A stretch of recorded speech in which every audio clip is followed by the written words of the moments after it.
intelligently put together and very elaborate and very convincing. But unfortunately, a lot of these philosophies, there's no way of testing them. Either you just have to look at them, and if you think they make sense, you accept them. If they don't, you reject them. But there's no empirical way of testing these theories. At least here in Buddhism, the Buddha said, well, here's my theory, and here's how you test it. If you don't test it, it's just another theory. But here's how you test it yourself, empirically. And so that's what we're doing. With the shamatha practice, the shamatha practice is like developing the tool. Like, if we're a scientist and we want to run an experiment, but our equipment is faulty, then what sorts of results we get could be anything. So they need to make sure, the scientist makes sure that the equipment is functioning properly. Our equipment is our mind. It needs to be functioning properly. Otherwise, the results could be anything. That's shamatha practice. Shamatha practice is to create functioning equipment. Calm, clear, focused mind. Then we do the experiment. We run the experiment. That's the Vipasana practice. And then we come to the result. What's the result of our experiment? So this is what we need to do. If we don't do that, then of course it's just another idea that may sound interesting, maybe not, but it's not going to help us. Because the Buddha was not a philosopher. He was a doctor. He said, this is how you can cure yourself. You can overcome all your mental afflictions and suffering. This is what I discovered through my direct experience. Here's something. Check it out if you want. So that's what we're going to do. We're going to check it out. Can you explain what you mean by the word mind? I mean, it's feeling, it's thoughts. I'm looking for it. I want to. Mind, of course, again, there are many theories of mind, and one within what's called the scientific materialistic community, in scientific materialism, is that the mind is basically the brain. Either the brain, a function of the brain, or what's called an emergent property of the brain. Which means, according to that theory, the mind popped into existence when the brain started working at the beginning of the life, and at the end of life, when the brain stops, mind ceases to exist. So that's one of many theories of mind. The Buddhist theory of mind is, and in that theory, the underlying assumption is that everything in the known universe can be explained in terms of matter and energy. That's it. The Buddhist theory of mind is that there are two types of phenomena in the world. There's physical phenomena, matter and energy, and then there's mental phenomena, the mind. So the mind in Buddhism is not physical. Of course, there's a very close relationship to the brain. They affect each other, but it's not the brain or a function of the brain. And the mind,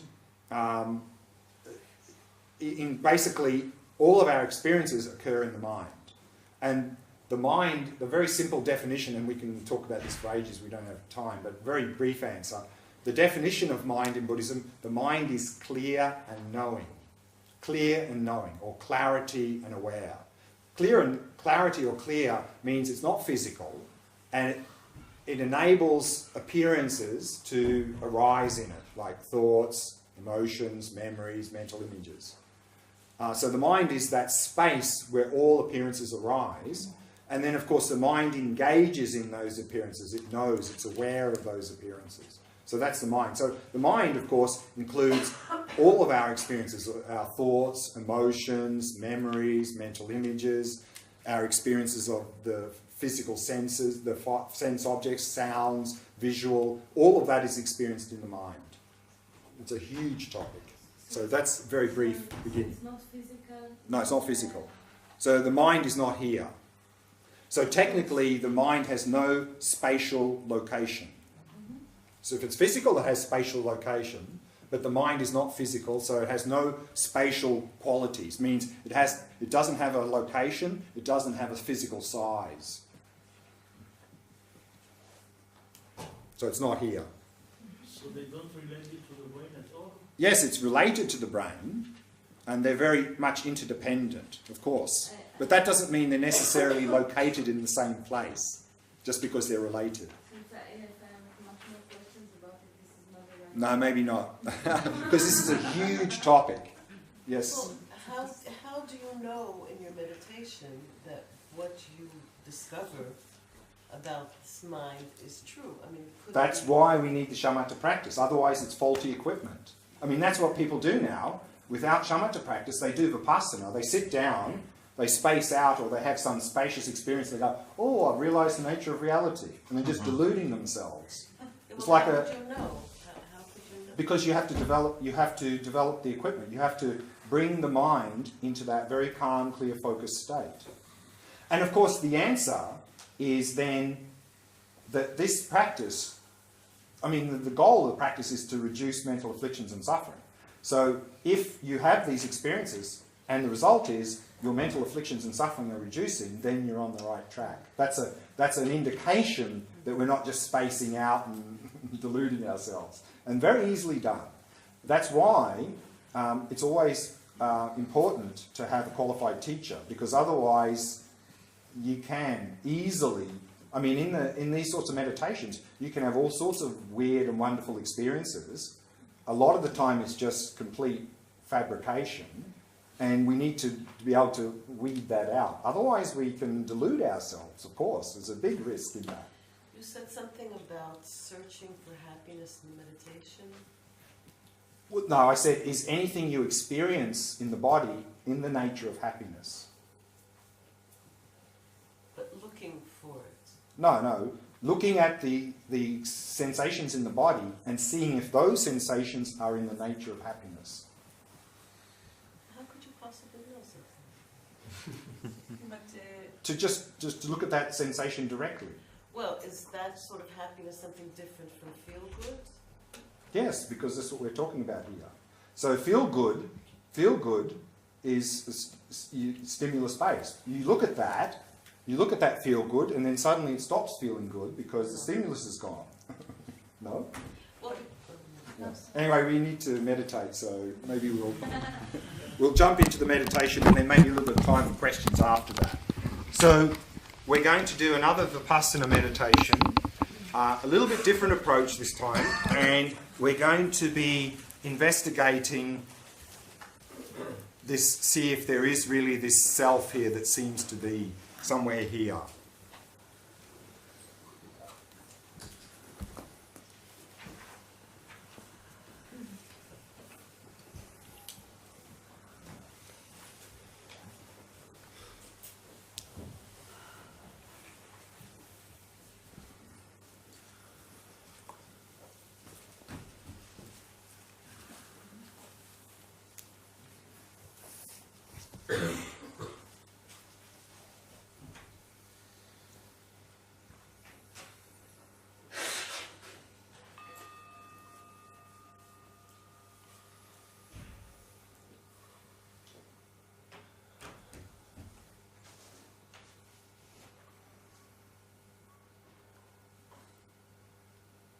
So as always, we begin by preparing the body,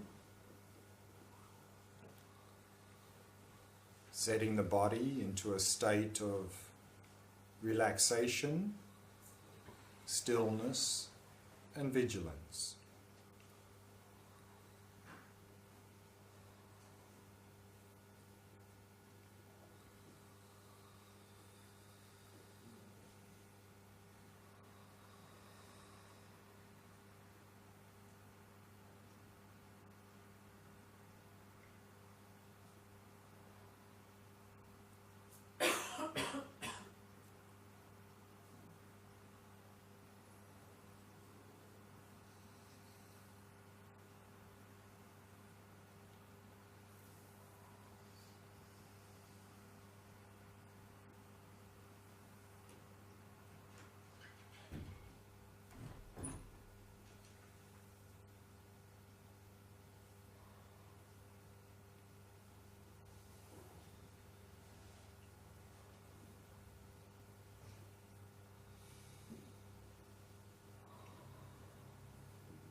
Allowing the breathing to settle into its natural rhythm.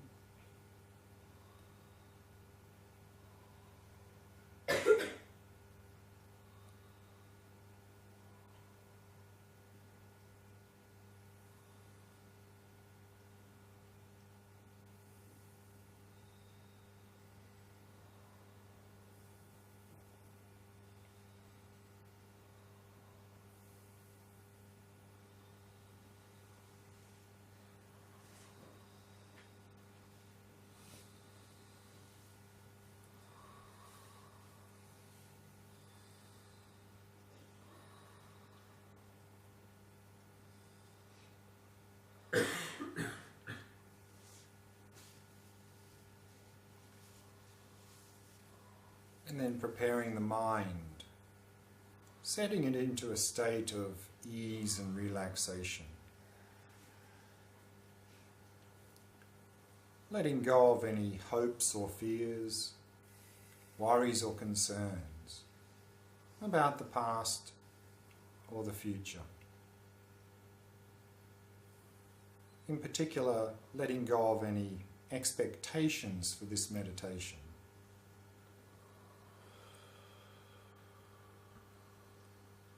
Letting go of all of these things. And simply allow the mind to rest in the present moment. And simply focus on the sensations of the breath throughout the body.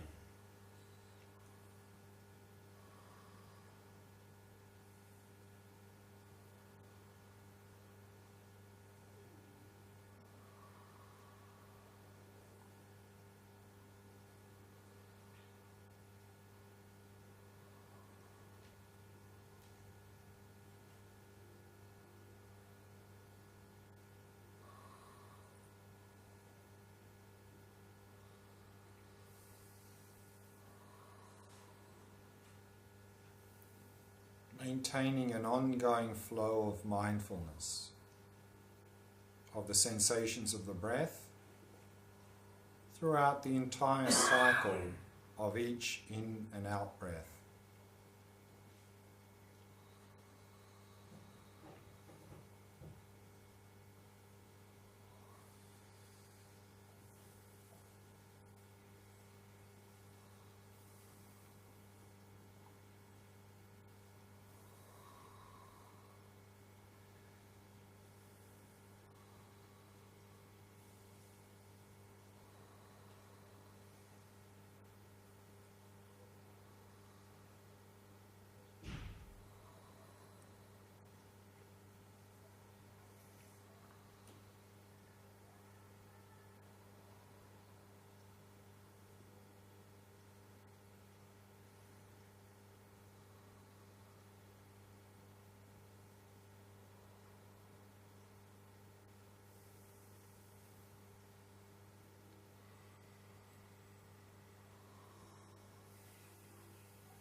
Now, do you have a sense that there is a me here who is trying to relax the body, and a me who is trying to focus the mind on the breath?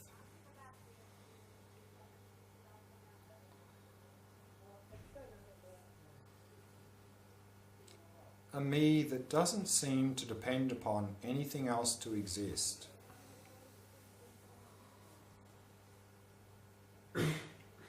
Do you have this experience?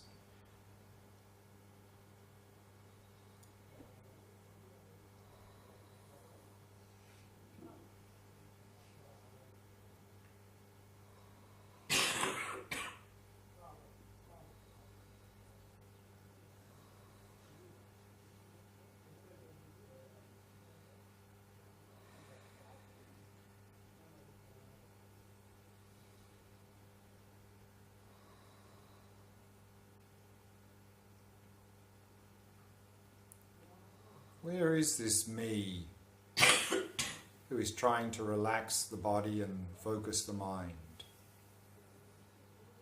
Where is this me who is trying to become the master or controller of this body and mind?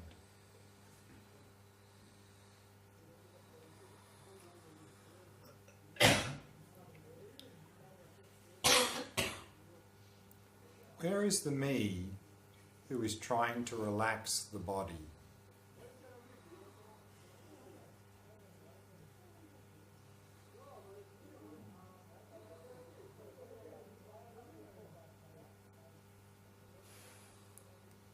is the body simply trying to relax itself?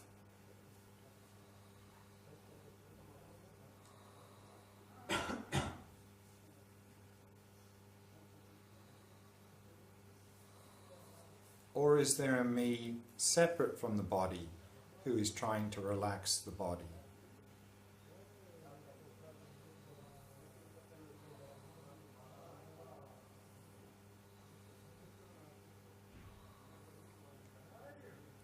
If there seems to be a me separate from the body who is trying to relax the body, where is this me?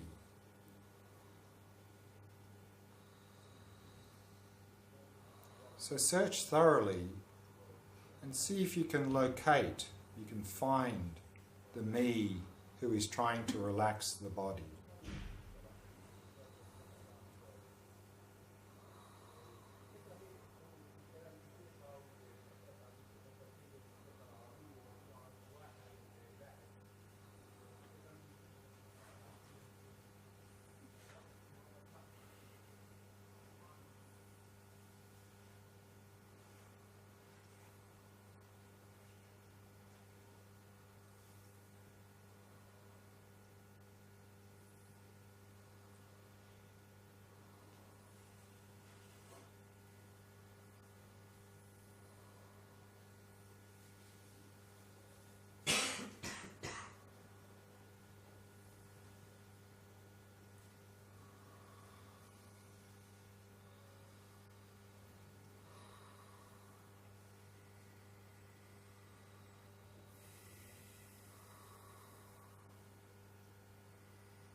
And where is the me who is trying to focus the mind on the breath? Is the mind simply trying to focus itself?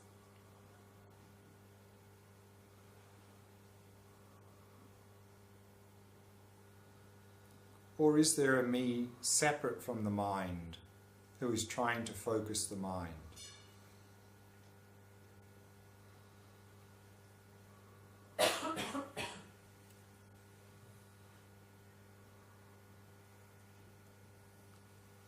If there seems to be a me separate from the mind who is trying to focus the mind, where is this me? So again, search thoroughly. See if you can find the me who is trying to focus the mind on the breath.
Now, in your direct experience, what is actually here?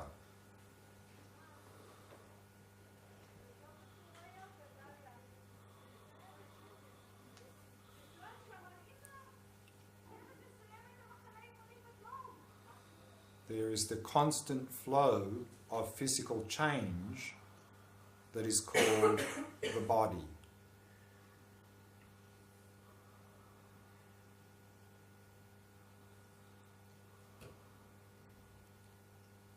And there is the constant flow of mental experience, which is called the mind.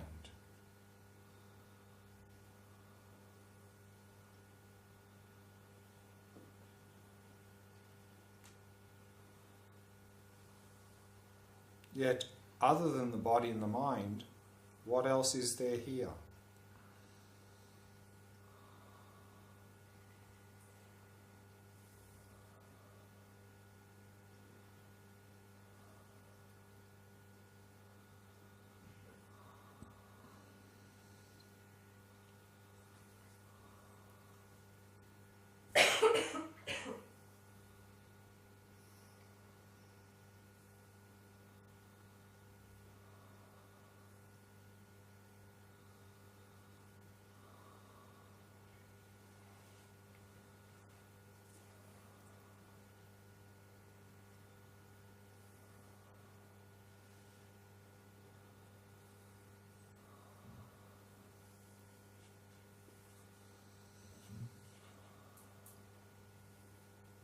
If there's nothing more than the body and the mind here, then where is the me who is relaxing the body and focusing the mind?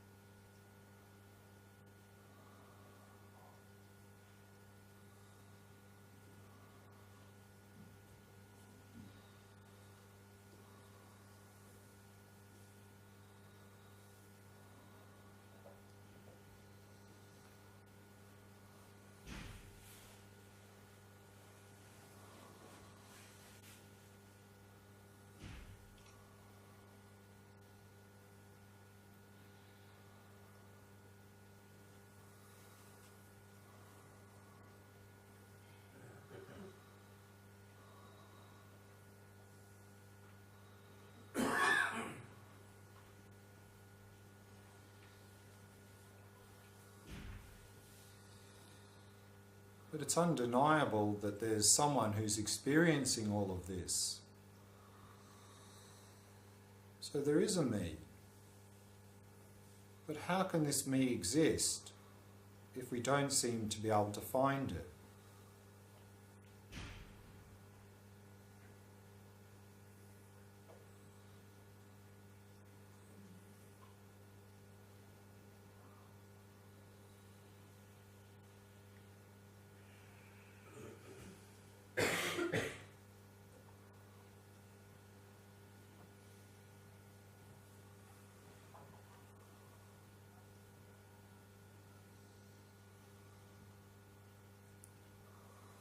The me exists as something labelled on the basis of the body that is sitting here and the mind that is focused on the breath.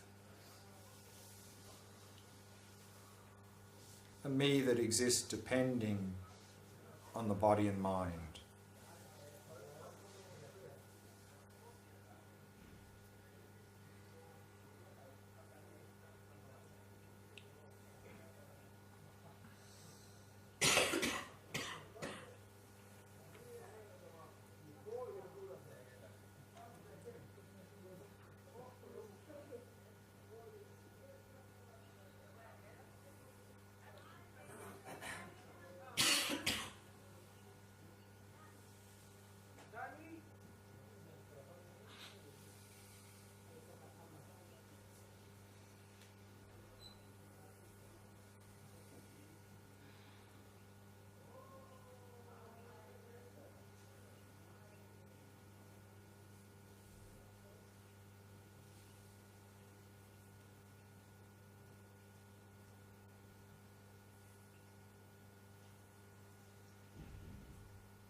Any questions about that meditation?